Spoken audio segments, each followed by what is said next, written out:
¿Quién fue Leonardo Torres Quevedo? Hay que reconocer que a veces es un extranjero el que mejor nos dice de quién vamos a hablar. Seguro. Y fue Maurice Docan, presidente de la Sociedad Matemática Francesa, el que en 1930 dejó por escrito en Le Figaro que Leonardo Torres Quevedo debería ser considerado el más prodigioso inventor de su tiempo. Solo con esa frase los oyentes se van a levantar hoy viernes de la cama con unas energías especiales. El más prodigioso inventor de un tiempo en el que tenemos a Tesla, a Graham Bell, a Marconi, en fin, Edison.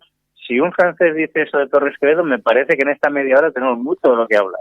Bueno, alguna de las cosas muy malas y malísimas en España es que conocemos muy poco a nuestras grandes figuras, es decir, se pierden, se solapan en la historia y como tenemos que soportar, como soportamos desde la propia memoria histórica que estamos viviendo, simplemente a la propia ignorancia, que es lo que se propugna muchas veces últimamente en las escuelas y colegios, tenemos que perder de vista a estos grandes españoles, en este caso, del que vamos a hablar hoy, Leonardo Torres Quevedo, que como tú bien dices es una figura principal de este país y que muy pocos, lamentablemente, muy pocos jóvenes conocen. Tú nos vas a poner nos vas a poner en ello, en el camino. Cuéntanos. Sí, pues mira, muy fácilmente. Vamos a empezar por el principio, nacimiento.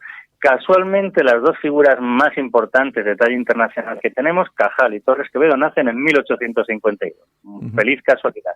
La figura principal de las ciencias, Santiago Ramón y Cajal, Premio Nobel de Medicina o Fisiología, y Leonardo Torres Quevedo, caracterizado, como hemos visto, como el más prodigioso inventor de su tiempo. En otras conferencias yo le llamo el ingeniero total, o el tecnólogo total, o el tecnólogo ingeniero multidisciplinar, porque realmente es que destaca en casi todos los aspectos de la ingeniería. Hoy, precisamente, hoy viernes, se puede ver la exposición en IFEMA, al hilo de la Feria Madrid por la Ciencia y la Innovación que tenemos en IFEMA, su primer invento, el transbordador, el primer teleférico para personas del mundo. Porque lo que va a hacer Torres Quevedo a lo largo de su carrera de inventor es resolver problemas que tiene la humanidad. Y el primero que quiere resolver, el que es cántabro y que ha visto las montañas en su Valle de Iguña natal, es el transporte por cable de personas, salvando pues acantilados, precipicios, subir a montañas y demás. Él lo ha visto también en sus viajes de estudio de juventud y desde el Valle de Iguña, en 1887, va a patentar el primer sistema de transporte por cable especialmente diseñado para el transporte de personas. Eso quiere decir que tiene que tener una seguridad absoluta. Sí. Va a utilizar poleas, va a utilizar contrapesos para que la tensión en cada uno de los cables soporte sea constante y, por tanto, funcione con seguridad absoluta, y además va a ser policable, con 6 cables, pues como muchos circuitos que tienen ahora los aviones y demás, que hay un segundo circuito de seguridad, ¿verdad? Bueno, pues estos son 6 cables soporte, de tal manera que si se rompiese alguno de los cables, pues los otros se autoequilibrarían para que la carga no fuese mayor. Siempre va a ser constante, determinada por los contrapesos. Bueno, va a tardar 20 años en construirlo el primero. El mundo, aunque Torres Quevedo lo ha ofrecido, el transportador, y lo ha llevado él como emprendedor, gastándose su fortuna, digamos, como emprendedor a Suiza, va a no tener éxito, porque van a maltratarle en la Europa central, y Europa se va a quedar, el mundo se va a quedar sin teleféricos hasta 1907. Desde 1887 que lo patenta hasta 1907 que construyó el primero en el Monte Ulia, no hay servicio de transporte por cable para personas en el mundo. El transbordador de Monte Ulia es el primero. Y además, los oyentes nos tienen que escuchar, se tienen que ir corriendo a renovar el pasaporte de España, porque desde 2015 el pasaporte de España ya no tiene animalitos y florecitas, que está muy bien, sino que tiene medios de transporte españoles. Por supuesto el submarino, por supuesto el autogiro, el ictíneo, bueno, un montón de ellos. Bueno, las carabelas, tenemos el Juan Sebastián Elcano, pero en la primera página de visados tenemos el transbordador del Monte Ulia de Leonardo Torres Quevedo. Es decir, que cuando los españoles viajen, que no usen el DNI, que está muy bien, que se lleven el pasaporte y que estudien, además en la sala de espera, que cojan el móvil e investiguen todos esos inventos de quién son. Bueno, pues este fue el primero de los inventos y yo creo que ya hemos empezado la mañana con energía. Si queréis, vamos con el segundo. Está claro, venga, vamos con ello, que está siendo interesante. Sí, entonces él, como hemos visto, 20 años en principio de vacío, pero él no va a quedarse quieto. Mientras está intentando poner en marcha en el Monte Pilatus en Suiza el transbordador, él está pensando en otro problema, de la resolución de la mecanización del cálculo. Ha habido distintos intentos, bueno, desde Leibniz, Pascal, están con máquinas que suman, etcétera, máquinas mecánicas, y en la mitad del siglo XIX, pues Babbage, desde Inglaterra, ha gastado su fortuna y gran parte de la fortuna de los ministerios británicos fracasando en el intento de construir una computadora mecánica. Y Torres Quevedo entiende que es que se ha equivocado Babbage, que lo que tiene que resolver no es el problema, digamos, de una computadora o ordenador que diríamos hoy, sino, por ejemplo, construir máquinas que computen funciones que se puedan de verdad simular en una máquina mecánica, y él lo que va a resolver, va a crear máquinas algébricas o algebraicas, diríamos hoy, que resuelven pues ecuaciones algebraicas, polinómicas, igualadas a cero. Estamos hablando, perdóname, yo te pregunto me suscita la duda. Estamos hablando de algo así como la primera calculadora. Bueno, calculadoras, es decir, que suman, que restan, multiplican y dividen, pues ya había. Ajá. Y desde 1820, pues Tomás de Colmar ya había puesto en el mercado y se estaban comercializando máquinas mecánicas que hacían esas 4 operaciones elementales. No, Torres Quevedo va mucho más allá. Él quiere máquinas que computen funciones, no las operaciones elementales, sino que computen funciones continuas, con derivada primera continua, finita, etcétera. Y eso, pues, son, por ejemplo, las ecuaciones polinómicas. Entonces, bueno, que todos los oyentes han pasado todos por la ESO y saben lo que es un polinomio igualado a cero, ¿verdad? No sé yo. Entonces, más o menos. Sí. Bueno, y si no, que lo recuerden. Bueno, entonces Torres Quevedo se dedica a construir esas máquinas, pero Torres Quevedo no construye máquinas, o Torres Quevedo no es un idealista que escribe un tratado abstracto, hace las dos cosas a la vez. Es decir, si él tiene en su cabeza unas nuevas máquinas que no existen, entiende que no existe una ciencia para esas máquinas. Y entonces construye simultáneamente la máquina mientras al mismo tiempo edifica esa nueva ciencia, esa nueva teoría. Y eso lo hace en forma de memoria sobre las máquinas algébricas, que lo va a titular así, mientras construye unos pequeños modelos de demostración que lleva a Francia, a la Academia de Ciencias de París, para demostrarlo. Es decir, que lleva los trabajos teóricos y la demostración práctica, o la demostración práctica de los trabajos teóricos. Esa es una de las novedades que no vamos a ver en casi ningún inventor. Hay inventores que inventan cosas, pero no teorizan sobre ello, o hay teóricos abstractos que patentan cosas, o que, bueno, tienen elucubraciones, pero que no las concretan. Con Torres Quevedo, español, estamos en el siglo XIX todavía, finales del XIX, los años 90 del siglo XIX, tenemos las dos cosas simultáneamente. ¿Qué problema tiene la humanidad? Y vamos con el tercer invento en el cambio de siglo: volar. No sabemos volar, no tenemos alas. Newton ya nos explicó que la Tierra tiene mucha más cantidad de materia y que nos atrae mucho. Y entonces, pues los aviones todavía no los podemos poner en funcionamiento, porque no tenemos propulsores ni hay estudios de aerodinámica suficientes. Hasta 1903, diciembre, los hermanos Wright no catapultarán un planeador. Entonces, estamos en finales del siglo XIX, primer año del siglo XX. Hay dos sistemas. Los franceses llenan una bolsa pues fusiforme, en forma como de puro, de cigarro puro, una bolsa la llenan de gas, de hidrógeno, y cuelgan a lo largo de todo ya un montón de cuerdas, porque la barquilla, que va a ser igual de larga casi que la envuelta esta enorme, este colchón flotante, pues se les va a doblar por el centro si no se hace esta barquilla larga y muchas cuerdas, claro, porque el peso por el centro dobla el globo. Bueno, ese es un sistema que, bueno, pues es una colchoneta, si se choca pues no pasará nada, pero claro, mantener la forma no es fácil. Si no mantenemos la forma, no somos estables, volar pues tampoco va a ser muy estable. Bueno, los alemanes dicen Zeppelin, ¿no? No, vamos a ser muy alemanes, vamos a meter dentro de esa envuelta una estructura metálica de tal manera que dentro de esa envuelta metemos pequeñas bolsas de aire, que son de gas, hidrógeno, que va a ser el que permita ascender, de tal manera que la bolsa por fuera solo nos da penetración aerodinámica. Y es la estructura esta metálica la que da estabilidad de forma. Y pues, hombre, claro, esto ya es estable de forma, pero como tenga el menor choque, la estructura entera se va a la porra, saltarán chispas y el hidrógeno pues explotará.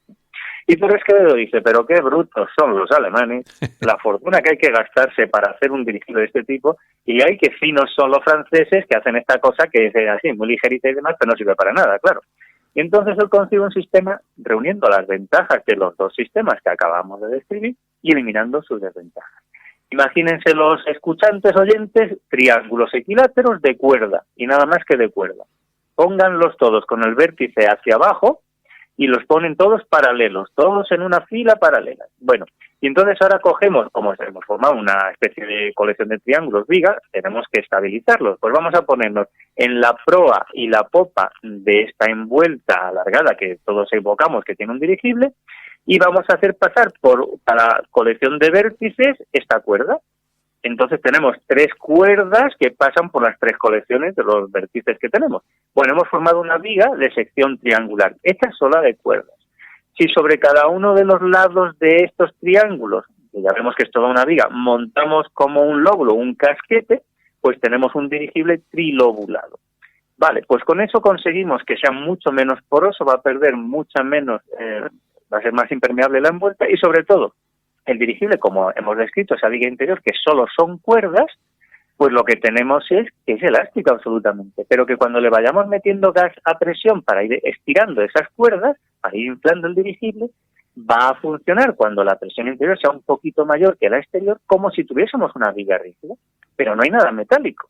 Es decir, que admite perfectamente impactos, podemos desinflarlo, etcétera. Bueno, esto es del año 2, la patente la presenta en Francia, y en Francia, como locos, quieren ensayarlo, y además lo publican montones de revistas, las como vendido la Académie des Sciences, luego Phil, Cosmos, Journal d'Inventors, pero los británicos son mucho más escépticos y dicen, vamos a ver, esto está muy bien, pero ese gas con el que vas a llenar el dirigible es hidrógeno, y el motor de combustión en el año 1902 está muy poco desarrollado, suelta chispas, en fin, todo eso. Lo más probable es que esto acabe explotando y pongas en riesgo las vidas humanas. Y dice Torres Quevedo, bueno, a ver, los oyentes pueden estar pensando, vaya chasco, ¿no? Los británicos le están maltratando. No. Torres que dice, qué bien, menos mal que me habéis puesto esta dificultad porque puedo traer ya la 4ª mega invención. Si no queréis que pongamos en riesgo las vidas humanas, no la vamos a poner porque voy a inventar el telemando, el mando a distancia, lo que él va a llamar el telequino. Antes de que acabe en 1902 ha patentado en Francia el telequino. Bueno, al año siguiente lo patenta en Estados Unidos, en Inglaterra y en España. ¿Y qué es el telequino?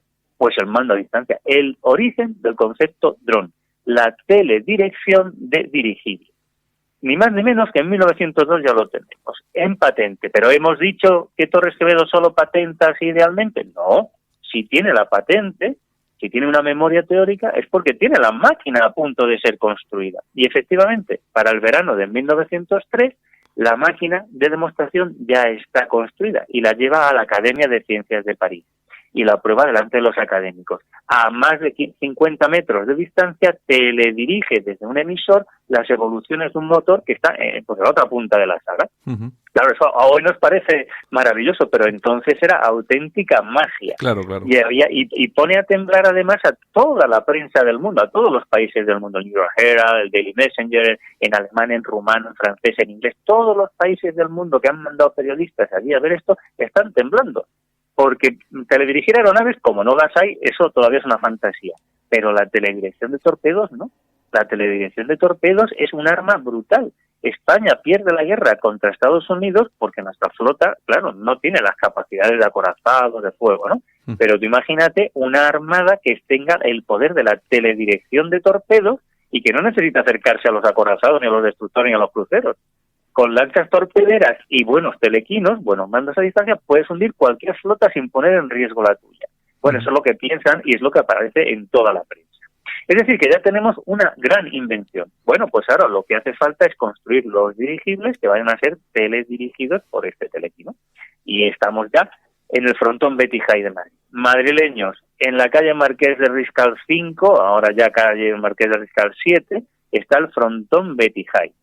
Es un frontón que diseñó un arquitecto cántabro, como Leonardo Torres Quevedo, Joaquín de Rucova y Octavio de Toledo, que se inaugura en 1894 y que durante 4 o 5 años pues hay algunos partidos de pelota. Pero en realidad lo único importante que se va a hacer no es el juego de la pelota, que además lleva asociado a las apuestas, el fraude, el pufo, el tongo y demás, y entonces se deja de jugar rápidamente. Y como no se utiliza, Torres Quevedo lo puede alquilar para poner en marcha el primer centro de ensayos de aeronáutica financiado con dinero público del mundo, que se hace aquí en España. Para Torres Quevedo, en 1904, se crea por parte del Ministerio de Fomento el Centro de Ensayos de Aeronáutica para que construya el dirigible y para que construya el telequino para teledirigir el dirigible. Y se pone todo esto en el frontón Betty High. Desde enero de 1904 hasta junio de 1906 tiene Torres Quevedo auxiliares militares, ingenieros de telégrafos e ingenieros aerosteros. Ingeniero de telégrafo que le ayuda a construir el telequino, ya un telequino de verdad para teledirigir vehículos de verdad, y a Alfredo Quindelán, que en ese momento acaba de ascender a capitán, para que construya con él su dirigible. Y eso es lo que se va a hacer en el Betty High. En el Betty High de Madrid se va a poner en marcha el telequino y se va a poner en marcha el dirigible. Si tenemos en cuenta que dirigible más telequino es origen de la teledirección de aeronaves, en el frontón Betty High nace el concepto dron. Porque lo que va a hacer en 1905 Torres Quevedo es teledirigir un coche en el frontón Betty High. La prensa lo recoge y todo el mundo alucina. En el verano de ese año 1905 se lleva otro telequino a un barco, a un bote, en la casa de campo, en el estanque de la casa de campo, y teledirige un barco. La idea es teledirigir vehículos aéreos, aeronaves, da igual, ya ha teledirigido vehículos terrestres y ha teledirigido barcos. Y se lleva el telequino ya bueno, el definitivo, para teledirigir un barco bastante grandecito, el bote Vizcaya, en el Labra de Bilbao. Y allí lo va a hacer en noviembre del año 5 y ya las pruebas públicas en septiembre del año 6 delante de Alfonso XIII y de la florinata de la aristocracia empresarial, de emprendedores vizcaínos sobre todo, ¿no? Bueno, pues ya tenemos todas estas invenciones, pero ¿qué pasa en 1906 en presencia del rey? Pues que están estos industriales que han visto lo que está haciendo Torres Quevedo, que puede teledirigir barcos y que tiene todavía un problema pendiente. No ha construido el teleférico y estamos a punto de cumplir 20 años desde la patente de 1887. Y estos vizcaínos, hombre, no se piensa nunca que la gente de Bilbao, porque son todos, sobre todo de Bilbao más que de Vizcaya, Bilbao, pero propiamente de Bilbao.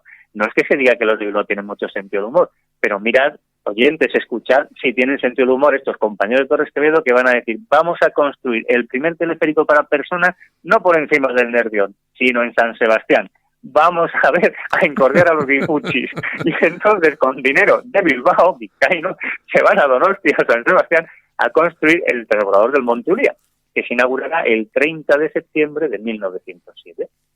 Mientras esto sucede, Torres Quevedo, con la ayuda de Quindelán, ha aprobado el inflado del dirigible en junio del año 6, ha tenido éxito ese inflado y ya pues puede abandonar el frontón Betty High porque se va a llevar el dirigible a Guadalajara a ensayarlo en el polígono de aeroestación militar que tiene el servicio de aeroestación militar que dirige Pedro Vives.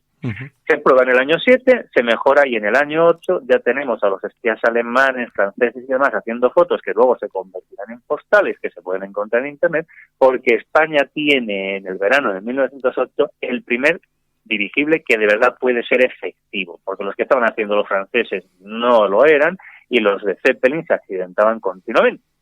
Bueno, pues pena de nuestra España, se pelea Torres Quevedo con los militares o los militares con Torres Quevedo y se tiene que ir de Guadalajara. Y entonces dicen, mira que he perdido años, porque los franceses lo que quieren es desarrollar mi dirigible desde 1902, así que me voy a tener que ir a París.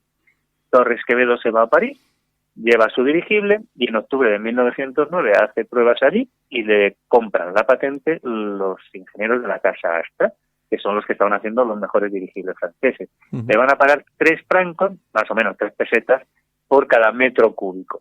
Teniendo en cuenta que un catedrático de universidad en todo un año, en esa época, cobraba unas 6.000 pesetas, en el momento en que tengamos un dirigible de 1.500, 1.600, 1.800 metros cúbicos y lo venda, pues ya tenemos prácticamente por la venta de un solo dirigible el sueldo entero de un catedrático de un año, que es lo que ganaría en royalties en Canon de Leonardo Torres Quevedo. Es decir, que tenemos 1907 el transbordador del Montulia y los dirigibles en Francia.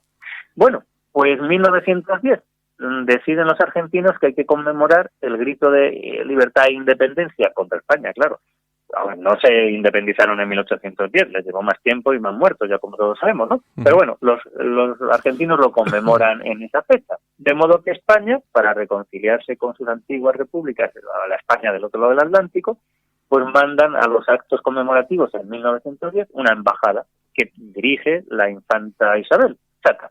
y entre los diplomáticos y militares pues vemos la foto de la máxima autoridad que podía mandar España a este congreso que va a haber científico, además de político, histórico y demás, a Leonardo Torres Quevedo. ¿Y qué lleva Torres Quevedo allí? Pues ni más ni menos que lo que ha descubierto en el frontón Betty High con el telequino, que es que el telequino no es solo un mando a distancia, es un autómata electromecánico, el primer autómata electromecánico de la historia. Desde el emisor, mediante ondas hertzianas, mandamos una colección de señales en código Morse, que pueden ser estas, o estas otras, o estas otras. Y pueden ser todas estas porque el receptor va a recibir estas señales, las va a ir almacenando, hasta que terminamos con los punto raya, le damos al intro, y de esa memoria artificial que tiene el receptor del telequino, retoma él solo, sin que el humano haga ya nada más. Él solito retoma todos esos códigos, los interpreta y ejecuta él solo la orden que está implícita en esos códigos, que puede ser a babor, a estribor, más deprisa, más despacio, etcétera. Es decir, que no es solo un mando a distancia, que lo es que es el primer autómata electromecánico que, en cierta manera, como destacaría Echegaray en 1905 en distintos artículos de prensa que publica, es una máquina dotada de, llamémosle, decía él, inteligencia. Es decir, una máquina peregrina que hace como que piensa, sin ser una máquina pensante. O sea, que ya está, la noción de inteligencia artificial estaba implícita también para Echegaray, que tenía una mente privilegiada en el telequino de Torres Quevedo. Bueno, pues en 1910, esta tecnología electromecánica, Torres Quevedo, como ya el telequino ya lo ha inventado, ya no tiene más que hacer, dice, ¿y no podré yo aplicar esta nueva tecnología electromecánica a las máquinas de calcular, lo que hoy diríamos computadoras? Bueno, pues a Argentina, en 1910, mientras los franceses están construyendo sus dirigibles con esa patente que les ha vendido, y mientras el transbordador del Monte Ulía pues sigue funcionando todos los veranos y primaveras, él está en Argentina presentando los diseños de la primera computadora digital de la historia. De nuevo, los oyentes me han dicho, vale, pero profesor González, esa es una obra teórica, porque la máquina todavía no está, ¿verdad? Y digo, sí, va a llevarle un tiempo construir la máquina, pero los oyentes saben que la va a construir, que va a presentar los diseños teóricos en Argentina y que a la vuelta se va a poner a construir la máquina de verdad que tiene en su cabeza. Bueno, pues vuelve de Argentina. Entonces ya están los dirigibles franceses empezando a comercializarse y él a hacer caja. Y en el gobierno de España entienden que ese centro de ensayos de aeronáutica, que se financiaba con el dinero de los españoles, pues no hace falta dedicar dinero a aeronáutica, porque ya los franceses están construyendo los dirigibles de Torres Quevedo, que se puede cambiar el nombre por Laboratorio de Automática. ¿Y qué va a construir en el Laboratorio de Automática? Y lo va a tener terminado en 1912. Pues ahora ya sí que los oyentes van a entender que esto sí que, si el telequino había dudas, esto sí que es la demostración de la inteligencia artificial, porque va a construir la primera máquina que juega al ajedrez. Bueno, no es que juegue al ajedrez, que un humano puede jugar al ajedrez contra la máquina. Contra la máquina. Contra la máquina. Es una simulación de partida, de un final de partida de torre y rey que maneja la máquina, torre y rey blancos, y el rey negro que maneja el humano intentando escaparse del jaque mate que le va a dar la máquina, hagas lo que hagas. Entonces, ¿cómo funciona este ajedrecista? Bueno, pues tiene los escaques o casillas, perfectamente, las 64, el humano desengancha a su rey y la máquina se pone alerta a ver qué movimiento hace el humano. Si el humano le hace trampa, la máquina lo detecta y le avisa con una bombilla. A la tercera trampa, pues va a dejar de funcionar. Así que, ¿para qué vamos a perder el tiempo haciéndole trampas que me van a pillar? Empezamos de nuevo y jugamos en serio. Movemos el rey. La máquina entiende, interpreta el movimiento que hemos hecho, ve que es legal, y ella solita decide mover la torre o el rey para ir dándonos jaque. ¿Qué nos da el jaque? Pues nos avisa con unas campanas que tienen unos cencerros. Y así, pasito a pasito, ella sola va decidiendo en función del movimiento que hacemos, movimientos condicionados que tiene, los movimientos hasta que nos da el jaque mate. Claro, ha inventado la inteligencia artificial con el telequino, pero la ha demostrado con el ajedrecista. Bueno, estamos en el 1912, la máquina a veces se atasca, no funciona, total que no se atreve a presentarla. Pero mientras, ¿qué saben los oyentes que está faltando que yo diga? Que esto no es una computadora. Y yo no he dicho que haya escrito todavía el tratado teórico que fundamente el ajedrecista, ¿verdad que los oyentes no me han escuchado todavía? Pues eso es lo que va a hacer en 1913, mientras está ultimando el ajedrecista para que funcione y gane siempre, está concibiendo los ensayos sobre automática. Punto y seguido. su definición. Claro, es que está creando una nueva ciencia para unos nuevos autómatas que no existían. Existían autómatas mecánicos, pues el pato que hace cosas, o bueno, los relojes de cuco, bueno, los autómatas que todos conocemos mecánicos. Pero ellos hacen siempre lo mismo. Imitan un movimiento y lo repiten, pero no toman decisiones, no piensan, no ejecutan acciones por sí solos. Entonces, para este nuevo tipo de autómatas hace falta una nueva ciencia. Ensayos sobre automática, punto y seguido. Su definición, punto y seguido, extensión teórica de sus aplicaciones. Porque claro, en un libro pues solo puedes hacer eso, una extensión teórica. ¿Y dónde está la extensión práctica? Bueno, pues en los ensayos sobre automática, en principio, lo que va a extender prácticamente sean los diseños de esa computadora digital que anunció en Argentina. Pero lo que va a hacer en capítulos posteriores es, digamos, anejos, no en ese tratado, sino en comunicaciones que presenta y conferencias que da, a extender esos ensayos sobre automática a su ajedrecista. Es decir, que tenemos el tratado donde se define qué es un autómata. Cuando lo lean los oyentes, porque está en Internet, pues pueden ver que está definiendo lo que llamaríamos robot. Un robot tiene que tener miembros, un robot tiene que tener energía, un robot tiene que tener discernimiento, le llama Torres Quevedo. Es decir, tiene que pensar.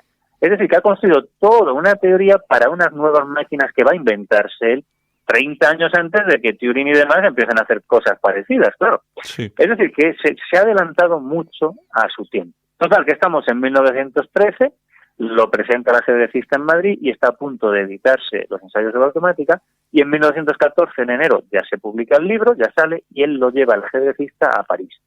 Y allí sí que se enteran de lo que ha presentado. Los titulares en Le Matin es una máquina que sabe jugar al ajedrez. La máquina puede realizar el trabajo cerebral del hombre. Bueno, y así los titulares de la prensa, porque claro, es que se demostraba prácticamente en Francia, en este caso en París, las posibilidades de la inteligencia artificial. Y lo hacía un español, Leonardo Torres Quevedo. Bueno, pues estamos en 1914, pero todavía no ha construido, ¿verdad?, el computador, digamos, ¿no?, cuyos diseños tenía preparados en 1910, que mejora en 1914. ¿Y qué tenemos en 1914? ¿Qué pasa en el verano de 1914? Que empieza la Primera Guerra Mundial. Y la Primera Guerra Mundial ya no es esa guerra solo de caballeros que luchan citándose en un campo de batalla a una hora determinada. Es otro tipo de guerra. Y hay una nueva arma que está funcionando, o que va a funcionar, que es el arma aérea. No es solo ya los ejércitos de tierra y las armadas que flotan, digamos, los barcos de superficie, sino que tenemos submarinos que son indetectables porque no hay sonar, y tenemos aeronaves que empiezan a desarrollarse. Y los aliados tienen un enorme problema, y es que los alemanes han desarrollado una flota de submarinos tremenda, que les están hundiendo millones de toneladas de barcos de aprovisionamiento, que están estrangulando a las Islas Británicas y, por tanto, la posibilidad de aprovisionamiento, las trincheras continentales, porque no se puede traer desde las Islas Británicas, Canal de la Mancha, etcétera. Están a punto de ganar la guerra los alemanes por estrangulamiento. La flota, sí puedes tener, los británicos tienen una gran flota, la Royal Navy, pero la pueden hundir submarinos que no pueden detectar ni acorazados, ni destructores, ni cruceros. ¿Cómo se va a salvar este problema? Con dirigibles. Con los dirigibles de distintos sistemas, pero que los más efectivos y los que mejor servicio van a dar van a ser los que había diseñado Torres Quevedo. Y en el Reino Unido se van a construir 30 dirigibles de la clase Coastal de unos 5.000 metros cúbicos, 18 dirigibles de la serie North Sea que tienen más de 10.000 metros cúbicos y 10 dirigibles de la serie Coastal Star que tienen unos 6.000 metros cúbicos. Los dirigibles pueden estar volando, los del sistema Torres Quevedo, los más pequeñitos un día. Los más grandes batieron el récord mundial de velocidad de permanencia en el aire, alternando 2 tripulaciones durante 4 días, 4 horas y 14 minutos. Es decir, que pueden estar flotando en el aire esperando a que los submarinos tuviesen que salir a superficie, a recargar baterías, a cambiar un poco del oxígeno al aire, a renovar el aire, ¿no? Es decir, que ya los submarinos tenían un enemigo. Sobre todo, desde la cubierta de un barco no ves acercarse el torpedo, pero desde un dirigible a 300 metros de altura sí ves de dónde ha salido el torpedo, y a 70, 80 kilómetros por hora puedes ir a esa zona y bombardearlo con cargas de profundidad y hundir ese submarino. Y sobre todo puedes esperar a que quiera salir. A ver si se atreve. Desde una cubierta de un barco no se ve la pluma que va dejando el periscopio de un submarino. Desde los dirigibles, sí. Dicen los libros de historia de los dirigibles en la Primera Guerra Mundial, y debe ser cierto, que no hay ni un solo ataque a ni un solo barco británico en el entorno del Canal de la Mancha, los Western Approaches y demás, que si estaba ese barco o ese convoy protegido por dirigibles. No se atrevían los submarinos porque sabían que su muerte podía ser casi segura si los dirigibles se apercibían de dónde estaban. Porque en inmersión funcionan con baterías eléctricas, pero necesitaban recargar en superficie esas baterías eléctricas con motores diésel. Y ahí es donde les esperaban los dirigibles que, como digo, podían estar volando 2 días, 3 días, por meses. Y esa fue la tarea que hicieron los dirigibles del sistema Torres Quevedo en la Armada Británica y en el Mediterráneo y en el Canal de la Mancha al servicio de la Armada Francesa también. 4 dirigibles se vendieron del sistema Torres Quevedo a Rusia antes de la Revolución Rusa. Otro dirigible se vendió a Estados Unidos, los de 1.000 metros cúbicos. Otro dirigible le vendieron los ingleses a los franceses. Bueno, los escuchantes no sé si han llevado la cuenta, pero vamos, estamos en torno a 100 dirigibles del sistema Torres Quevedo. A 3 pesetas, sí, a 3 pesetas el metro cúbico. A 3 pesetas el metro cúbico, pueden imaginarse la fortuna enorme que se hubiese ganado Torres Quevedo si los británicos no le hubiesen dicho: no te vamos a dar un chelín. Si quieres ganar dinero a nuestra costa durante la guerra, ven a pleitear a la justicia británica a ver si le ganas al almirantazgo. Estamos en guerra y tú no eres más que un español. No, Torres Quevedo obviamente no se metió en ese lío y se tuvo que conformar con los royalties de los 20 y tantos dirigibles que sí le pagaron religiosamente los franceses. Que también es una fortuna. Los británicos somos británicos y los franceses fueron unos caballeros y le pagaron a Torres Quevedo religiosamente. Tan es así que Torres Quevedo renunció en 6 de los dirigibles que fue construyendo a cobrar la mitad de los royalties y dijo: no, yo quiero contribuir a la victoria de los franceses porque se había educado en parte en Francia, así que voy a cobrar solo 1,5 francos. Os perdono la mitad de mis royalties. Luego, cuando acabó la guerra, ya volvió a cobrar esos royalties. Bueno, pero no piensen los escuchantes que yo me quiero escaquear de lo que les he prometido, que Torres Quevedo en el año 10 había presentado el proyecto teórico de una computadora digital, que en los ensayos sobre automática de 1914, esa extensión teórica la había hecho con respecto a lo que llamaban máquinas analíticas, el computador. Pues sí, al acabar la guerra, en 1920, Torres Quevedo ya tiene terminado ese computador electromecánico. Lo va a llamar aritmómetro electromecánico. Desde el año 17 ya estaba más o menos terminado y en el año 20, como se va a conmemorar en Francia el centenario del que ya me habéis oído hablar, del aritmómetro mecánico de Tomás de Colmar, pues él dice: no, vosotros hablad de tecnología mecánica, que yo voy a llevar al Congreso Internacional de París el aritmómetro electromecánico. Y cuando leemos la historia de la computación, ya empieza a entenderse que ese aritmómetro electromecánico podría considerarse el primer computador, ordenador decimos en castellano por palabra francesa, pero en británico y en inglés sería computador, el primer computador digital de la historia. Una máquina que tiene, digamos, un teclado, una máquina de escribir. Bueno, evocamos la imagen de una máquina de escribir, oyentes, pues tenemos un teclado y una impresora juntos, ¿no? Eso es una máquina de escribir, ¿verdad? Bueno, pues tenemos el teclado, órgano de salida, de entrada de datos, y el órgano de salida, que va a ser la máquina de escribir, claro, después con el rodillo y demás. Bueno, pues desde el teclado vamos tecleando las operaciones que queremos que el aritmómetro compute. ¿Vale? Se la vamos mandando, esto por suma, resta, multiplicación y división. ¿Y qué tenemos en la CPU? Pues tenemos memoria artificial. En la otra parte del aritmómetro, lo que tenemos es la posibilidad de almacenar en esa memoria artificial todas las operaciones que queremos que la máquina realice. Cuando en la máquina de escribir le damos al espaciador, que en ese caso es el intro, la máquina ella solita retoma de su memoria las operaciones que le hemos dicho que queremos que haga, ella sola las hace y cuando termina las manda al órgano de salida, a la impresora. Bueno, pues no tenemos la pantalla que tenemos en los ordenadores, pero tenemos el teclado, la impresora y la CPU. Pues es el primer computador digital de la historia, 1920. Pues muy bien, señores, pues nada, Francisco González, que nos has dado una lección magistral sobre Leonardo Torres Quevedo. Hombre, lógicamente el tiempo nos apura y seguramente que hubiera podido ser más extensa y hubiéramos podido conocer todavía más detalles, pero bueno, yo creo que ha sido suficiente. Francisco González, perdóname, matemático, historiador de la ciencia, que me parece una denominación estupendísima. Muchas gracias por estar con nosotros aquí en Al News en Cadena Ibérica. Un fuerte abrazo. Un fuerte abrazo a vosotros.